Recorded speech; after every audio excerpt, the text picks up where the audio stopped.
Louvado seja nosso Senhor Jesus Cristo. Queridos irmãos, mais uma vez nós nos encontramos para meditarmos no mistério do Tríduo Pascal, Tríduo Sagrado, como a Igreja chama, que nos faz celebrar a Páscoa do Senhor. Antes de tudo, é importante que nós compreendamos o que a liturgia faz com a nossa fé.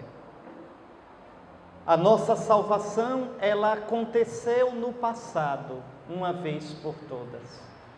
Há 2000 anos atrás, o nosso Salvador Jesus Cristo entregou-se por nós na cruz, morreu e ressuscitou.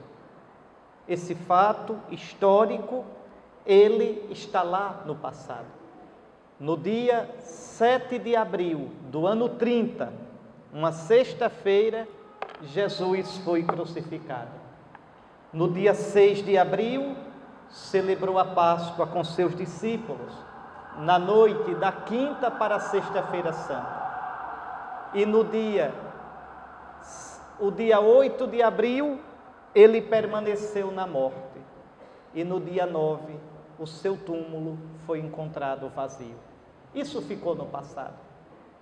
Mas esse acontecimento, prestem bem atenção, esse acontecimento ocorrido uma vez por todas no passado, ele se torna realmente presente na nossa vida, com toda a força de salvação, nos ritos sagrados da liturgia da Igreja. Isso é que é importante compreender. A liturgia, o rito litúrgico é diferente de qualquer outra oração que vocês façam. Nas outras orações, vocês experimentam a graça de Deus. Realmente, nas outras orações, vocês recebem a graça de Deus. Mas no rito litúrgico, o fato acontecido no passado invade o presente da nossa vida, entra no presente, de modo que, celebrando os ritos sagrados, nós de verdade entramos na Páscoa de Cristo e recebemos toda a graça salvífica da Páscoa do Senhor.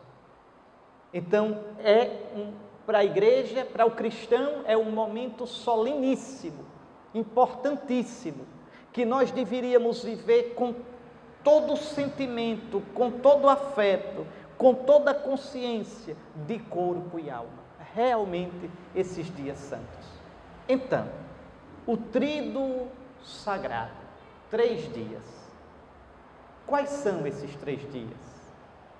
A quinta à noite, a quinta ao entardecer, a partir das 5 da tarde, se celebra a missa da ceia do Senhor. Então começa-se o tríduo. Só que lembrem, para os judeus, o entardecer é o começo do novo dia. Então a quinta e a sexta-feira são um dia só. A quinta à tarde até a sexta tarde é o primeiro dia do tríduo pascal. E o que se celebra neste dia? Uma coisa tremenda. O nosso Salvador entregou-se. Ele entregou-se a vida toda. Ele começou a se entregar quando se fez homem no ventre da Virgem Maria. Vocês se lembram do que diz o Senhor na Epístola aos Hebreus?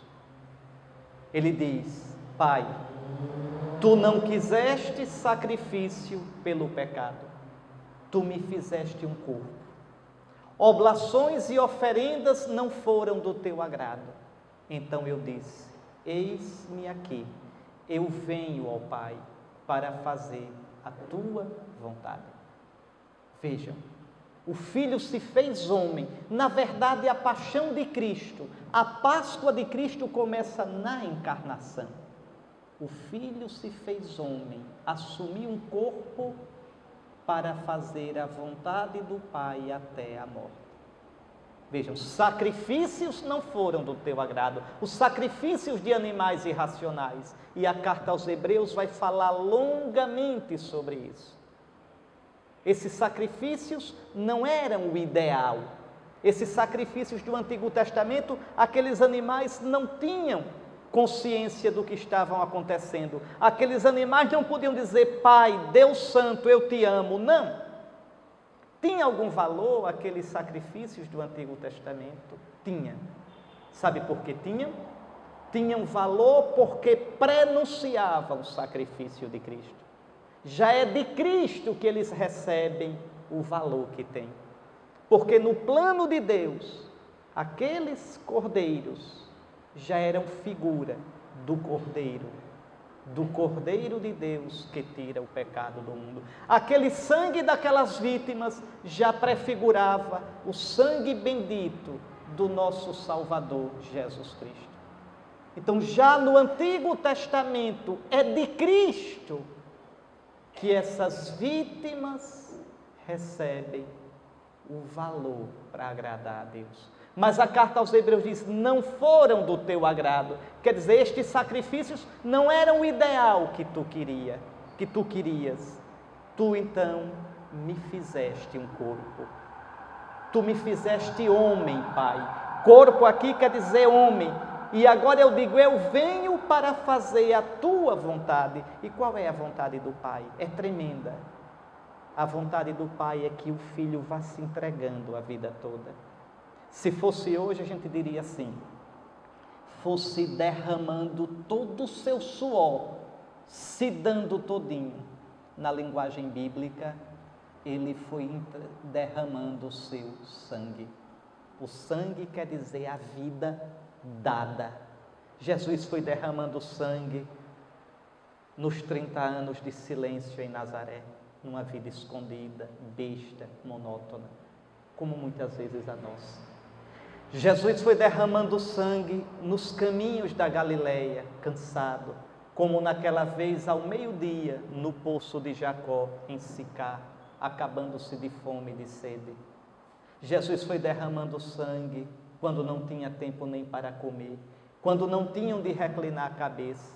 Jesus foi derramando o seu sangue no seu cansaço, na sua paciência, nas horas e horas ensinando, nos milagres. O Senhor foi derramando, Ele foi se derramando. Derramar o sangue quer dizer se derramar, se entregar, dar-se totalmente. De modo que o que nós vamos celebrar agora, no Tríduo Pascal, nada mais é do que o extremo de uma vida todinha que foi entrega, que foi se derramar por nós. Por isso João diz de modo solene: tendo amado os seus que estavam no mundo, amou-os até o fim. Não é até o fim, quer dizer até o final, é amar até o extremo, infinem dilexit, amou até não poder mais, amou até o extremo que se pode amar. E ele disse qual é o extremo: não há maior prova de amor que dá a vida pelos amigos. Vós sois os meus amigos. Ele disse isso. Então, o primeiro sentimento nosso ao entrar no Tríduo Pascal é de profunda gratidão a nosso Senhor. Gratidão por uma vida toda entregue a nós. Toda entregue. Pois bem, é isso que nós celebramos no primeiro dia do Tríduo. Vejam, hoje à tarde ele se entrega no pão e no vinho. E na sexta se entrega na cruz. É uma entrega só, não são duas. Aquilo que ele vai fazer na sua carne, na sexta, ele faz liturgicamente na quinta tarde, que já é sexta-feira. Vejam, a Eucaristia é sacrifício de Cristo. Em cada Eucaristia, a entrega dolorosa, só que no altar é sem dor. A entrega de morte, só que no altar é sem morte. Mas a entrega real de Cristo se torna presente. Dizer que a missa não é sacrifício é não entender nada de Sagrada Escritura, nada. Então, este primeiro dia do tríduo, quinta à tarde e sexta, a gente poderia resumir com esta frase: ele se entregou. Ou se quiserem, com a frase de São Paulo aos Gálatas, e é uma frase muito consoladora, porque São Paulo também não conhecera Jesus nesse mundo. São Paulo diz: ele me amou e se entregou por mim. Pronto. Esta frase do capítulo 4 da carta aos Gálatas resume bem todo este primeiro dia. Nós devíamos ir para a missa da ceia do Senhor e ir amanhã para a celebração da paixão com esta frase, admirados, até meio sem jeito, diante de um amor tão grande e de uma correspondência tão pequena nossa. Ele me amou e se entregou por mim.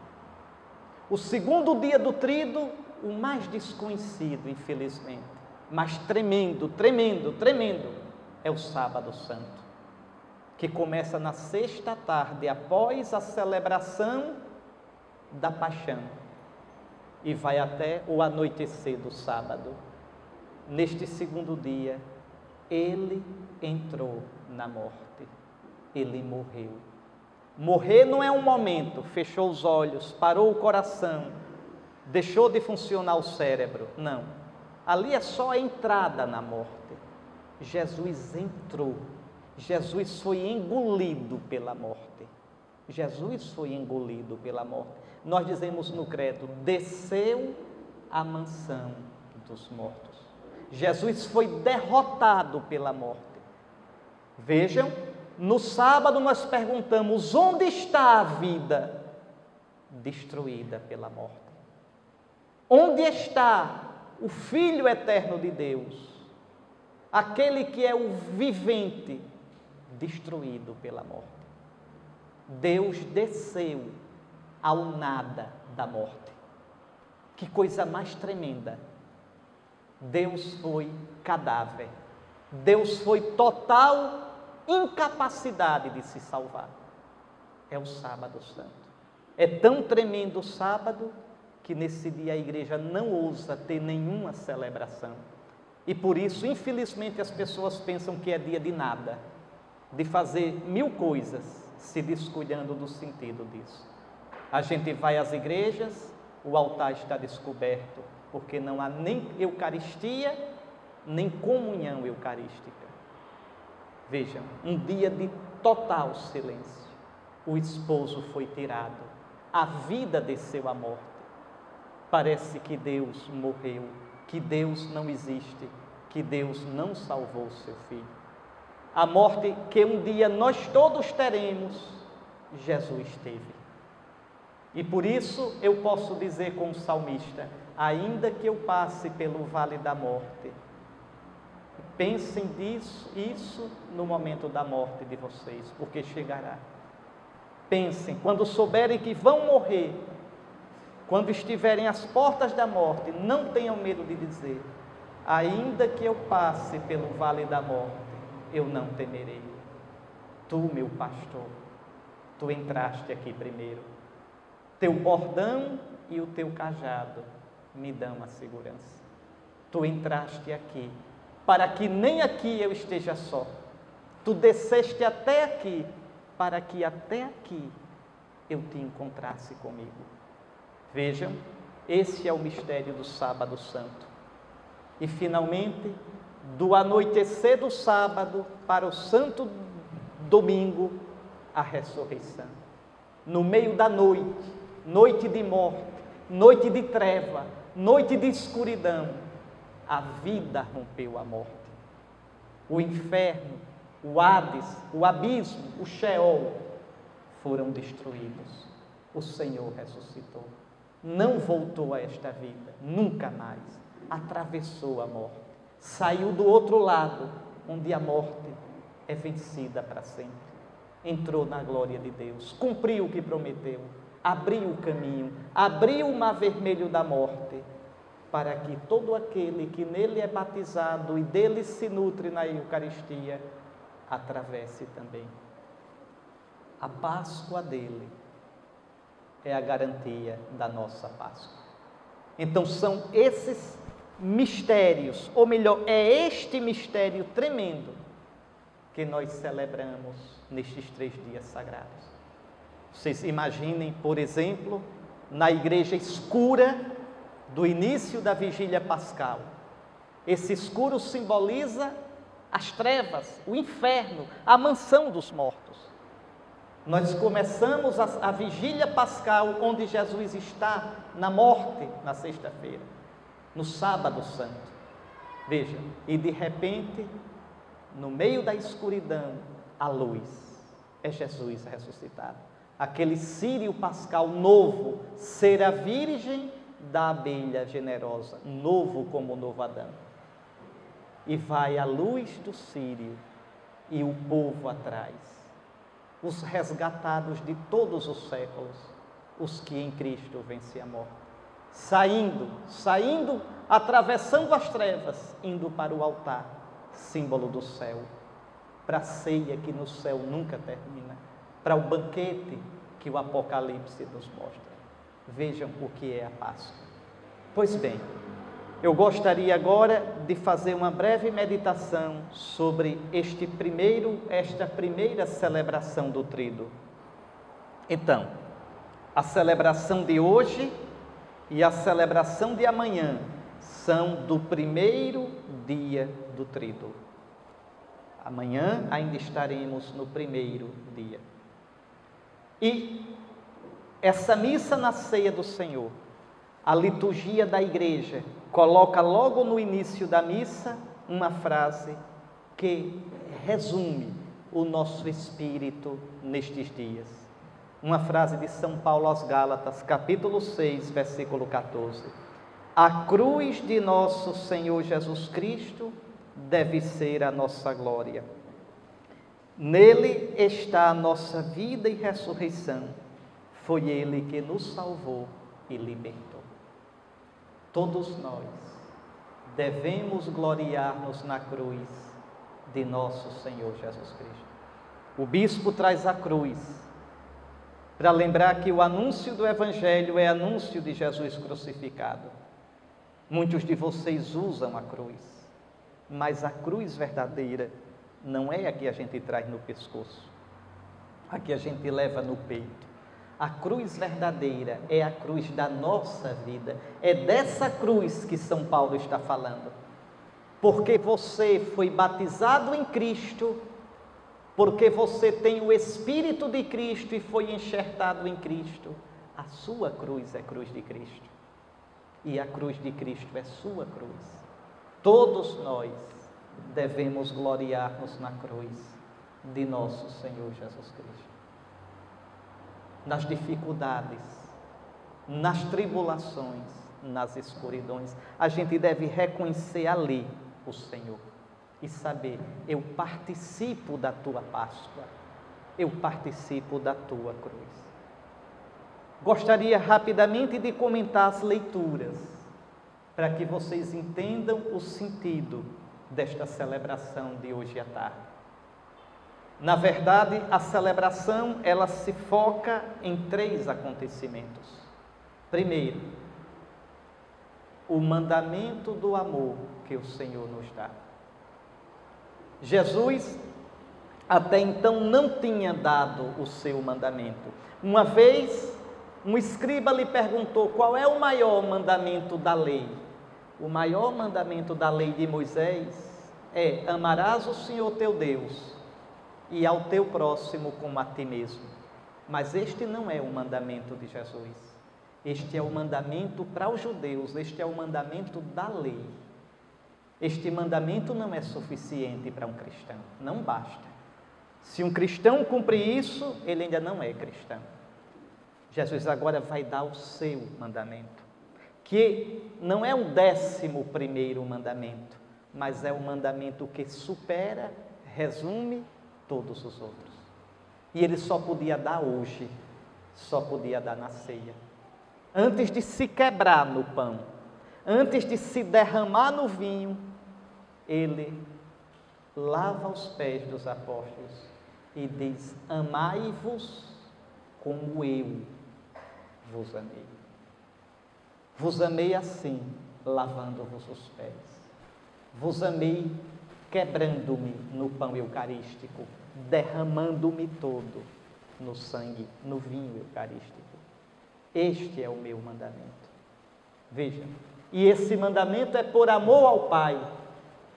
Veja, o mundo saberá que eu amo o Pai, ele vai dizer em João 12, que eu faço o que o Pai me manda, que eu vou entregar a minha vida, ninguém tira a minha vida, eu a dou, veja, por mim mesmo. Este é o preceito que eu recebi do meu Pai, ele diz em João 10, quando fala que é o bom pastor. Esse é o mandamento de Jesus, amar os irmãos e amar o Pai, como Jesus amou.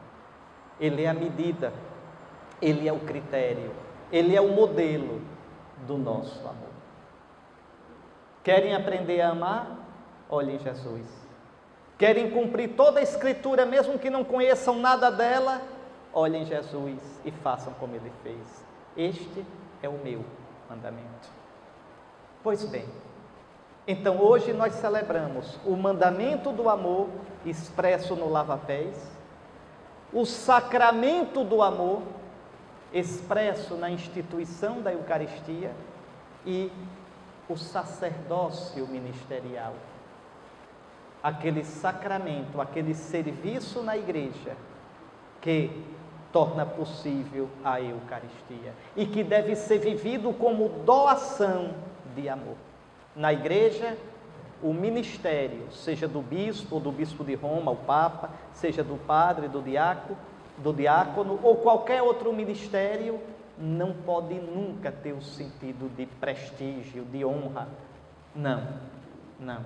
Aquilo que o Papa falou, o Papa Francisco, não tenham mentalidade, psicologia de príncipes. Não príncipes, servos. Porque, veja, Jesus institui o nosso ministério na noite em que foi entregue. Jesus institui o nosso ministério lavando os pés. Lavando os pés. Vocês nos devem honrar por Jesus e nós devemos servi-los por Jesus.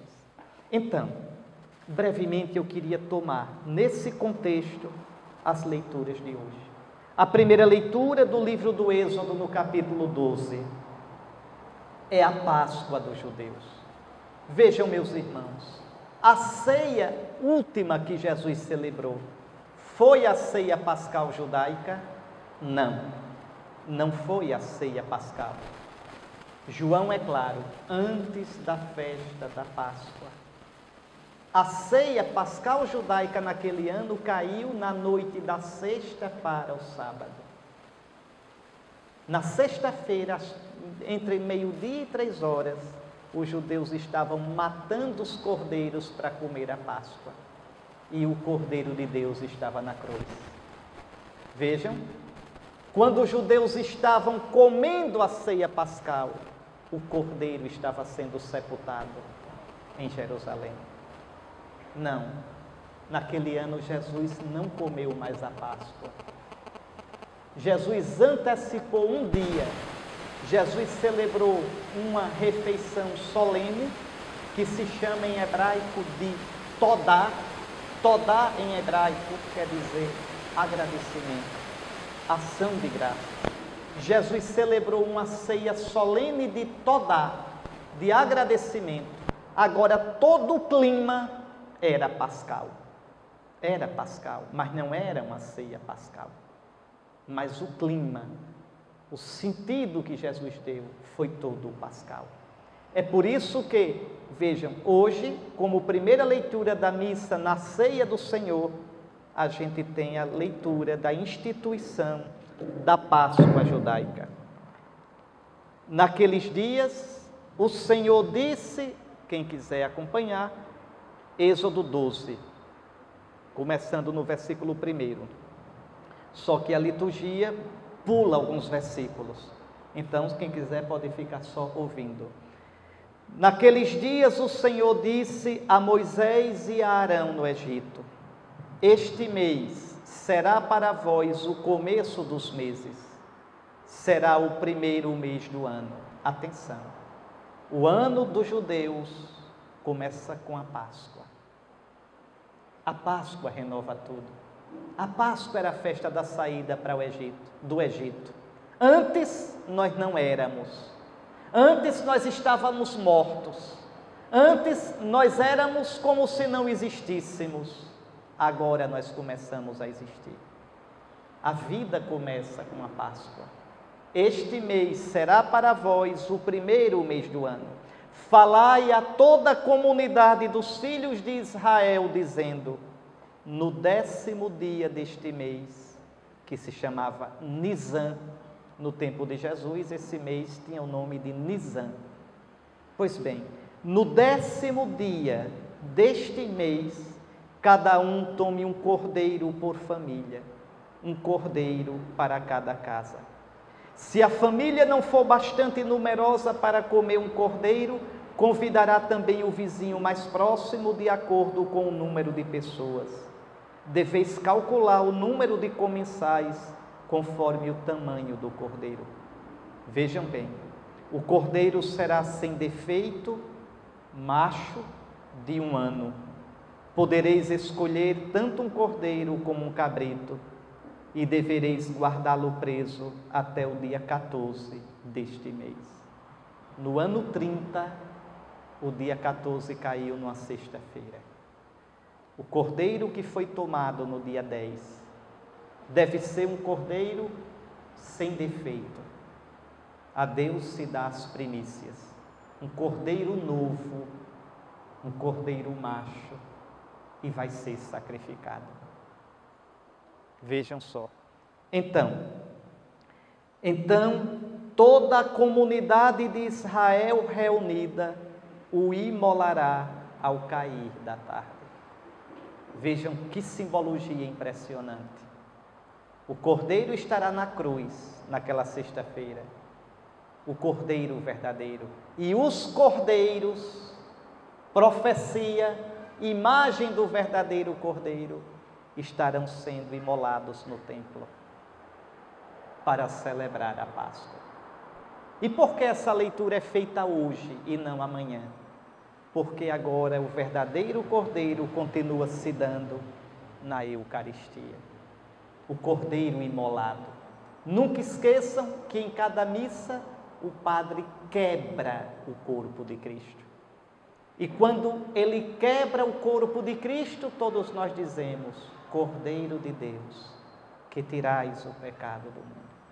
Aquele gesto de quebrar o pão eucarístico não é gesto de partilha, não é este o sentido. É um gesto sacrificial. É o cordeiro que se quebrou, é o cordeiro que foi imolado por nós. Mas está vivo. Por isso o padre pega um pedaço do cordeiro quebrado e une ao seu sangue. Vivo. Não é corpo sem sangue, nem sangue sem corpo. É o Senhor vivo. Imolado já não morre, morto vive eternamente. Pois bem, mas voltemos ao texto do Êxodo. Tomareis um pouco do seu sangue e untareis os marcos e a travessa da porta nas casas em que o comerdes. A travessa da porta era de madeira. Vejam, o sangue na madeira como sinal de salvação. Marcando aquele sangue na madeira, o anjo exterminador não mataria os primogênitos dos judeus. Tudo, veja, tudo no plano de Deus tem um sentido. Como o sangue do nosso Cordeiro Jesus na madeira da cruz nos livra da sentença de morte. Comereis a carne nesta mesma noite, assada ao fogo, com pães ázimos e ervas amargas. É interessante, são duas festas, vocês não devem perder de vista isso. A festa da Páscoa, celebrada com a ceia, e a festa dos pães ázimos. No entardecer da Páscoa, se procura qualquer fermento que tenha na casa e se tira. A Páscoa deve ser celebrada sem nenhum fermento em casa. O fermento para os judeus simbolizava a corrupção. Tira-se o fermento e come-se o pão sem fermento no dia 14 e durante 7 dias seguintes até o dia 21. São Paulo depois vai dizer: Cristo, nosso Cordeiro Pascal, foi imolado. Celebremos a festa com pães sem fermento. O fermento da corrupção, da maldade, do pecado, o velho fermento. Jesus tinha mandado que nós tivéssemos cuidado com o fermento de Herodes, da busca do poder, da busca das coisas desse mundo, e do fermento dos fariseus, a hipocrisia religiosa, a falsa segurança, a falsa religiosidade. Veja, guardai-vos do fermento de Herodes e do fermento dos fariseus. Celebremos a Páscoa com pães sem fermentos. Sejamos nós mesmos como o pão da Eucaristia, ázimo, sem fermento. Comereis a carne nessa mesma noite, assada ao fogo com pães ázimos e ervas amargas. Assim devereis comê-lo. Comereis a Páscoa. Páscoa é a festa, mas Páscoa é o nome do Cordeiro. Comer a Páscoa é comer o Cordeiro Pascal. Nós comeremos o Cordeiro Pascal hoje à tarde, mas sobretudo nós comeremos o Cordeiro Pascal na noite da Santa Páscoa. Depois da longa vigília, celebraremos a Eucaristia e comeremos o Cordeiro, imolado e ressuscitado, quebrado e ressuscitado. Veja, devereis comê-lo assim, com os rins cingidos, sandálias nos pés e cajado na mão. E comereis às pressas, pois é a Páscoa, isto é, a passagem do Senhor. Por que comer assim? É comer como quem vai viajar. Os rins cingidos, por quê? Porque o judeu usava a túnica, aqui como a minha batina, solta, quando estava em casa. Quando ia para a rua, quando ia em viagem, cingia a túnica para que ela ficasse mais curta e presa. Calçava sandálias, tomava o bastão. Veja, devem comer como quem viaja, devem comer como quem vai sair da escravidão para a liberdade. Comereis às pressas, é a Páscoa do Senhor. Atenção que a Páscoa aqui tem 2 sentidos. É Páscoa porque o Senhor vai passar pela casa dos egípcios e matar os primogênitos. Ou melhor, tem 3 sentidos. Esse é o primeiro sentido. O Senhor vai passar matando. O segundo sentido é Páscoa porque o Senhor vai passar pulando, saltando, preservando a casa dos judeus, dos israelitas. Terceiro sentido, o Senhor passando vai fazer o povo passar da escravidão para a liberdade. Por isso o povo já come com os rins cingidos, com o cajado na mão, com as sandálias aos pés, porque chegou o tempo de passar. O Senhor passou, nos libertou, nós passaremos pelo mar. E naquela noite passarei pela terra do Egito, e ferirei na terra do Egito todos os primogênitos, desde os homens até os animais, e infligirei castigos contra todos os deuses do Egito. Eu, o Senhor, o verdadeiro Deus, vou castigar os deuses do Egito. O sangue servirá de sinal nas casas onde estiverdes. Ao ver o sangue, passarei adiante, e não vos atingirá a praga exterminadora quando eu ferir a terra do Egito. E atenção para o preceito. Este dia será para vós um memorial em honra do Senhor, e havereis de celebrar por todas as gerações como instituição perpétua. Está aí. A Páscoa dos judeus marca o nascimento do povo de Israel. A tua Páscoa cristã marca o nascimento do novo povo, que é a igreja. Observem, O Senhor, antes de fazer a libertação do povo, manda que o povo celebre a libertação que vai acontecer. O Senhor, antes de se entregar e fazer a sua Páscoa, manda que a gente celebre no rito da ceia a Páscoa dele e nós. É este o sentido desta primeira leitura. Na segunda leitura de hoje, nós temos, da carta de São Paulo aos Coríntios, a primeira carta, atenção, nós temos a narrativa mais antiga da instituição da Eucaristia. A narrativa mais antiga é esta, é de alguém que não esteve na ceia, é de São Paulo. São Paulo lembra aos coríntios o que ele não viu, mas recebeu da igreja. Recebeu onde? Na liturgia, como nós recebemos. Paulo diz aos coríntios, vejam, irmãos, o que eu recebi do Senhor, o que eu recebi celebrando, eu vos transmiti. E Paulo repete de cor aquilo que de cor vocês sabem. Veja, atenção para essa palavra entregue. Entregue à morte. Entregue por quem? Que mistério? Entregue pelos judeus, entregue por Judas, entregue pelos romanos, entregue também pelo Pai. O Pai entregou o Filho. Deus amou tanto o mundo que entregou o seu Filho, para que todo aquele que nele crê não pereça, mas tenha a vida eterna. Vejam o amor do Pai. Na noite em que foi entregue, e atenção para isso, na noite,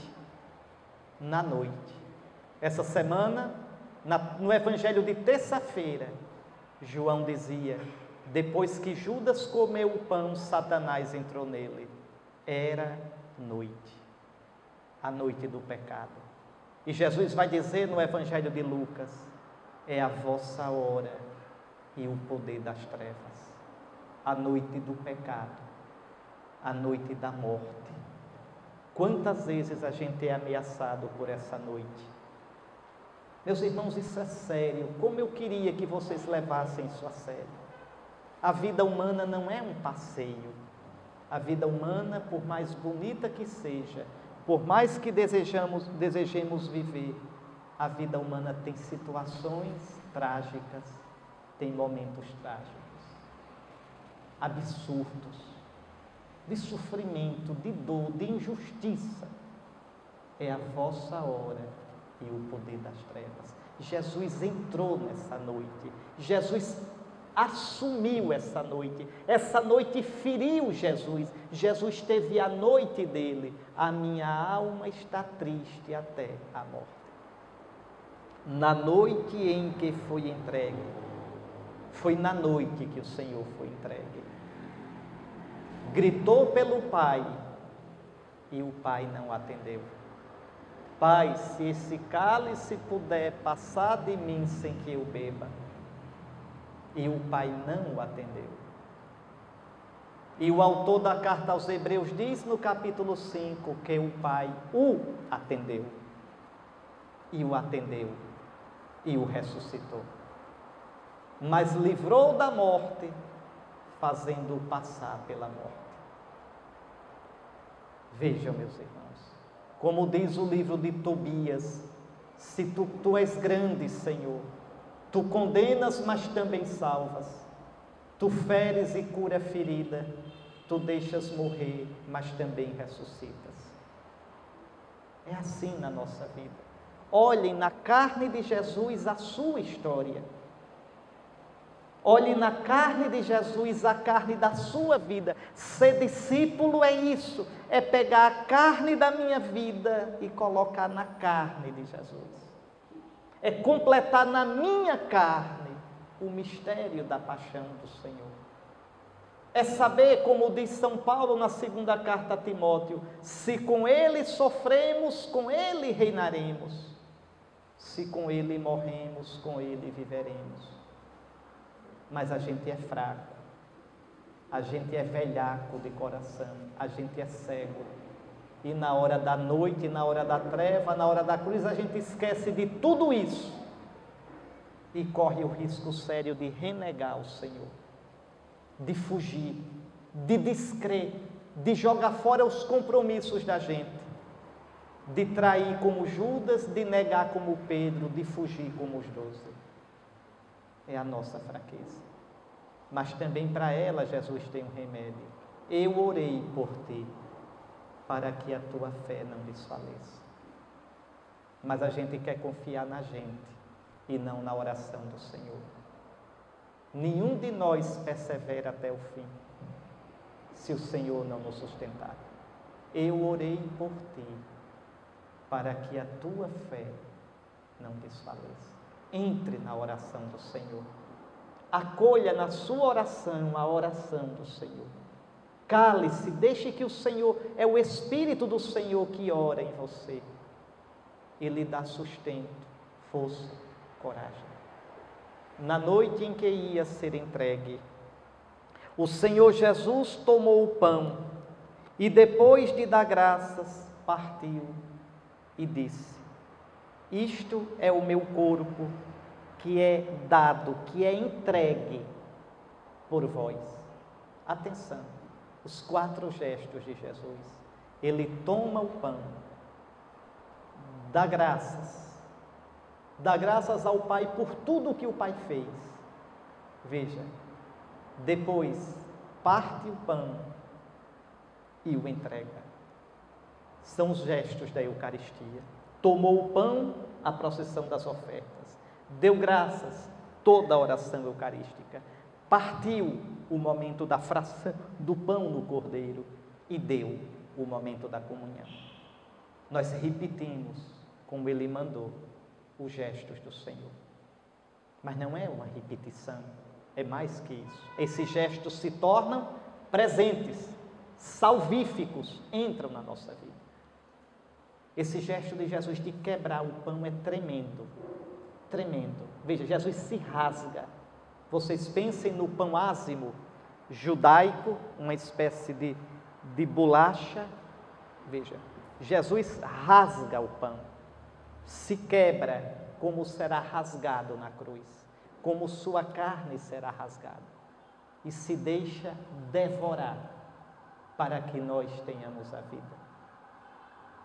Por isso que esse gesto na Eucaristia, que deu o nome à missa toda, foi o primeiro nome da missa, fração do pão.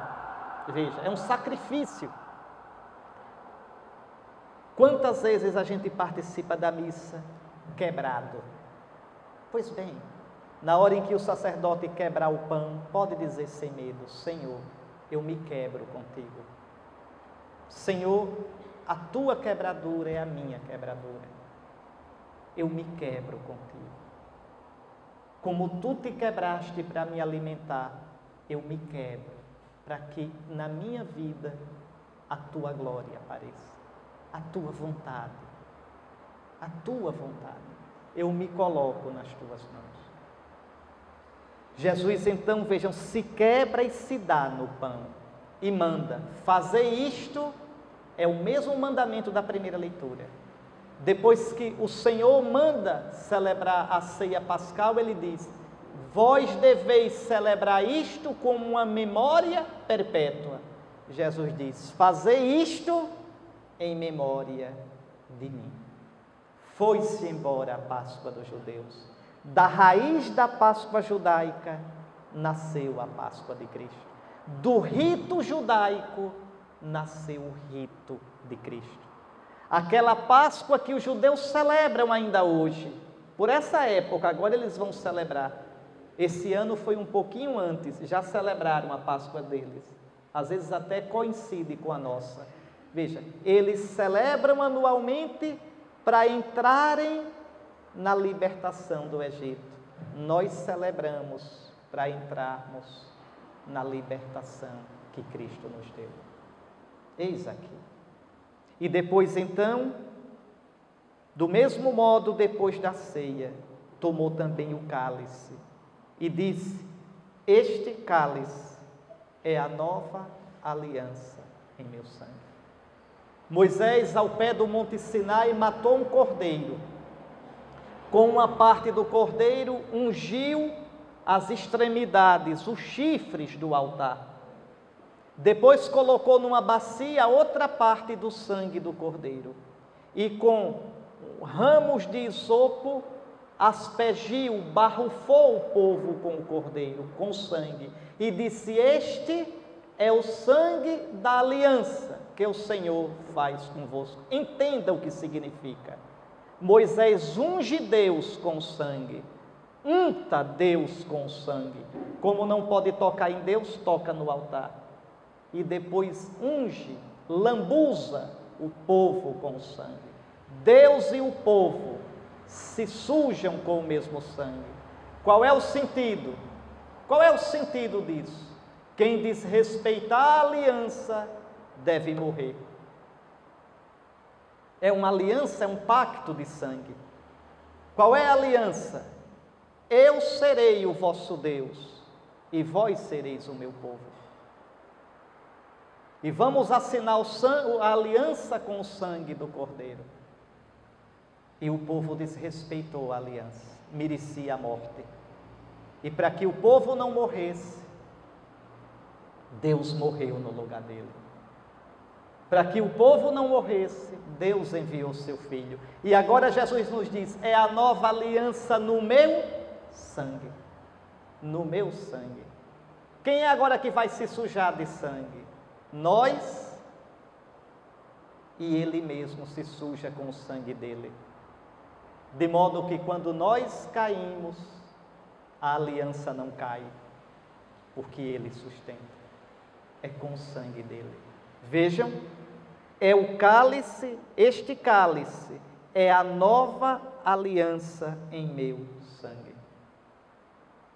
A missa é sacrifício de Cristo. Não sacrifício doloroso, atenção, porque o sacrifício de Cristo agora está na glória. Cristo está na glória, ressuscitado e sacrificado. Ele continua com as chagas abertas, mas chagas gloriosas. Ele continua com o lado aberto, mas não dói mais. É uma chaga gloriosa. O que sai dessa chaga? Continua saindo, viu? Supurando. O que sai do lado de Cristo? A água do teu batismo, o sangue da Eucaristia, a vida da igreja. Cumpre-se a palavra dos Salmos. Os braços de um rio rega a cidade de Deus. A morada do Altíssimo rega a igreja. O sangue que sai do lado de Cristo. É a nova aliança no meu sangue. Todas as vezes que dele beberdes, fazei isto em memória de mim. É o memorial. Como Israel faz memorial da antiga Páscoa, nós fazemos memorial do Senhor. Você entende o que significa comungar do corpo e do sangue de Cristo? É comungar da imolação de Cristo. É dizer: Senhor, eu trago a tua imolação para a minha vida. Eu me imolo contigo. Eu me faço hóstia contigo. A palavra hóstia, entenda o sentido dela. Hóstia é uma palavra latina. Hóstia quer dizer em latim vítima. A palavra vítima em latim é hóstia. Então, a gente chama de hóstia aquele pão porque consagrado ele é a vítima do sacrifício. Veja, é a vítima quebrada. É o Cristo imolado e ressuscitado. Vejam, é a vítima do sacrifício. Então, meus irmãos, Cristo, vejam, se entregou por nós. Comungar seu corpo e sangue, seu corpo imolado, seu sangue derramado, é comungar com Ele na sua entrega. É isso que o cristão deve fazer a vida toda. É isso que o cristão faz em cada Eucaristia. É isso que nós vamos celebrar daqui a pouco, no início do Tríduo Pascal. E São Paulo então conclui: todas as vezes de fato que comeis deste pão e bebeis deste cálice, estareis proclamando a morte do Senhor até que Ele venha. Não é proclamar com a boca. Estareis celebrando, estareis tornando presente na vida da igreja, na vida do mundo, na vossa vida a morte do Senhor, a entrega do Senhor, até que Ele venha. É esse mistério tremendo, é a instituição deste mistério tremendo que celebramos hoje. Agora compreendam bem, naquela noite Jesus estava angustiado. Aquela noite era uma noite de despedida, mas uma noite também de tristeza para Jesus e de angústia, porque compreendam o que Jesus fez. Jesus, ao quebrar o pão, ia dizer: comei, isto é o meu corpo, entregue por vós, rasgado por vós, imolado por vós. Bebei, este é o meu sangue derramado por vós. Atenção, isto é um gesto profético. Isto é um gesto que está dizendo que nosso Senhor, no outro dia, vai fazer isso. Não tem mais volta. Não tem mais volta. Ao se dar na ceia, Jesus é como se assinasse um cheque. Jesus empenhou a palavra. Ele não tem mais como voltar. Ele já se deu. Compreendem? Ele já se deu. Imagina mais tarde, quando Judas chegasse lá e ele fugir. Não pode mais. Ele já se deu. Ele já se derramou. Se ele fugir, esse gesto da ceia não passou de um teatrinho, de uma brincadeira, de uma promessa vazia. O que faz com que o gesto da ceia tenha valor é que aquele gesto ritual, litúrgico, será gesto concreto na carne dele, algumas horas depois. Como Deus no Antigo Testamento, ao mandar Israel comer a Páscoa, é porque ia abrir o mar para o povo passar. Senão seria um teatrinho, uma brincadeira. É por isso, meus irmãos, que os ritos da liturgia, Ave Maria, esses ritos são cheios de vida. Esses ritos tornam presentes aquilo que eles significam. Não é brincadeira, não são brincadeira. Não se pode brincar com essas coisas. E é por isso que participar da ceia do Senhor, do sacrifício do Senhor, coloca o sacrifício, a entrega do Senhor na minha vida. E para que não seja um teatrinho, eu devo estar disposto a me entregar como Ele se entregou. A Eucaristia a Eucaristia me faz vítima, a Eucaristia me faz hóstia com Cristo. Hóstia pró hóstia, sacrifício por sacrifício, entrega por entrega. Eis aqui, para terminar, uma breve referência, o tempo já esgotou-se, ao Evangelho, que é soleníssimo, soleníssimo. João sabe escrever um texto solene como ninguém. Antes da festa da Páscoa, sabendo Jesus que tinha chegado a sua hora de passar deste mundo para o Pai. Meus irmãos, se vocês colocassem isso na cabeça e não esquecessem mais, já valeria a pena tudo. O que é a Páscoa de Jesus? Vejam, é muito fácil entender. Israel estava na escravidão, entrou no mar, atravessou o mar e saiu do outro lado, livre, nunca mais voltou para o Egito. Jesus estava na escravidão. Que escravidão? Olha lá Filipenses 2, ele era Deus e assumiu a condição de servo, se fez homem, homem de dores. Jesus estava na situação de humilhação. Era o Egito de Jesus era essa vida. Ô geração incrédula, até quando estarei entre vós? Até quando vos suportarei? Vejam, Jesus entra no mar. Que mar? O mar da morte. O mar da morte. Como os judeus, os israelitas entraram no mar vermelho. E Jesus rasga o mar da morte e sai do outro lado, na terra prometida que é o Pai. e nunca mais voltará a essa vidinha mortal nossa. A mesma coisa, essa é a Páscoa de Jesus. E em Jesus nós faremos a Páscoa. Se comermos a Páscoa dele e se colocarmos a Páscoa dele na nossa vida, nós também passaremos. Vamos passando já, a gente vai caminhando para a morte, mas com Jesus a gente atravessará a morte e com Jesus entrará na vida. Páscoa dos judeus, figura. Páscoa de Jesus, realidade. Páscoa nossa, consequência dessa realidade maravilhosa. Pois bem, Jesus sabia que chegara a sua hora de passar deste mundo para o Pai. Tendo amado os seus que estavam no mundo, amou-os até o fim. Só queria comentar brevemente o gesto do lava-pés. Já expliquei-lhes a ceia. Jesus, antes de se entregar no pão e no vinho, realiza um gesto que é absolutamente inesperado, escandaloso até. Jesus depõe o manto, amarra uma toalha na túnica. O Senhor, Ele que está presidindo a mesa. Vejam, Ele faz aquilo que é do servo. É um trabalho do servo.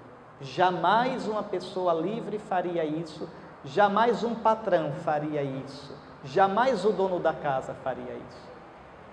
Por isso, o escândalo de Pedro. O que Pedro faz é aquilo que todos os outros estavam pensando. Pedro diz: tu lavar meus pés? Não, tu não me lavarás os pés. Isso não é possível. Tu és o mestre, tu és o Senhor. A resposta de Jesus é dura, direta e verdadeira. Se eu não te lavar, não terás parte comigo. O que significa isso? O que significa isso? Atenção, atenção. Jesus tinha dito um pouco antes, pode olhar em Marcos capítulo 10, versículo 45. Jesus dissera: o Filho do Homem não veio para ser servido, mas para servir. A vida de Jesus todinha foi um serviço. E qual é o serviço? É um só. Ele diz: veio para servir e dar a vida em resgate da multidão. Qual é o serviço de Jesus? Foi dar a vida toda por nós. Aquilo que Jesus está fazendo agora, ajoelhado na frente dos apóstolos, é um símbolo visual, teatral, plástico, daquilo que ele fez a vida toda. Jesus está lavando o pé de Pedro porque serviu a Pedro a vida toda. Jesus pode lavar os meus pés, porque ele me serviu a vida toda. Antes mesmo que eu nascesse, ele já me servira. Eu já nasci servido por ele. Ele me amou e se entregou por mim. Ele pode lavar meus pés, para meu escândalo, para meu susto e para minha vergonha. E ele pode me olhar nos olhos e dizer: eu te lavo os pés, porque eu me dei por ti a vida toda. Quando Pedro diz: se tu não me lavas os pés, quer dizer, tu não me serves. Pedro, sem saber, está querendo dizer: eu não aceito que tu me sirvas, eu não aceito que tu morras por mim. E Jesus disse: se eu não morrer por ti, se eu não der minha vida, meu cansaço por ti, tu não podes ter parte comigo. Se eu não te lavar, tu não terás parte comigo.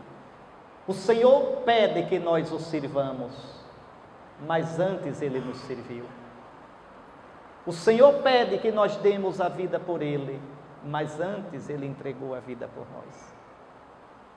E por fim Jesus disse: veja, como eu fiz, façais vós também. Mas eu queria terminar chamando a atenção para isso. A mim me dá mal-estar, me aborrece, me dá tristeza e decepção. Quando eu escuto os cristãos falando em amor, tem que amar, não é nada disso. Nós não somos uma organização filantrópica, nós somos cristãos. Amor não se obriga a ninguém. A própria Escritura diz quisesse alguém dar tudo o que tem para comprar o amor, seria tratado com desprezo. Está lá no Cântico dos Cânticos. Não tem que amar. Vocês não são obrigados a amar ninguém. Amor não se obriga, amor se conquista. Amor obrigado não é amor, é escravidão, é chato, é um porre. Não me venham dizer que eu tenho que amar. Que chatura escutar essas bobagens. Veja, nós não somos ONG filantrópica. Vocês têm que olhar Jesus, isso sim. Vocês têm que olhar Jesus. Só olhem para Ele. Só façam o que Ele disse: vinde a mim, aprendei de mim. Se vocês olharem Jesus, duvido não amar. Mas não é amar o outro porque o outro é bonzinho. O outro não é bonzinho, às vezes é uma pestinha. Não é amar o outro porque eu tenho que parecer bem na fita. É amar o outro porque o Senhor me amou primeiro, quando eu não merecia. O Senhor me amou primeiro, incondicionalmente. O Senhor nem perguntou se eu aceitava o seu amor. Ele me amou e se entregou por mim. E me amou assim, e ama o meu irmão chato, ama o meu irmão que é contra mim, ama o meu irmão que não me compreende. Como não amar? Veja, eu vos dei o exemplo para assim como eu fiz, façais vós também. O amor não se aprende escutando discursos bonitos. O amor cristão se aprende olhando Jesus. O amor cristão se aprende comungando Jesus, amante, imolado. O amor cristão se aprende aos pés do Senhor. Vinde a mim, aprendei de mim. Só esse amor é cristão. Só esse amor serve para o reino de Deus. Só esse amor merece fé. Nós vos adoramos, Santíssimo Senhor Jesus Cristo, e vos bendizemos. Em nome do Pai, do Filho e do Espírito Santo.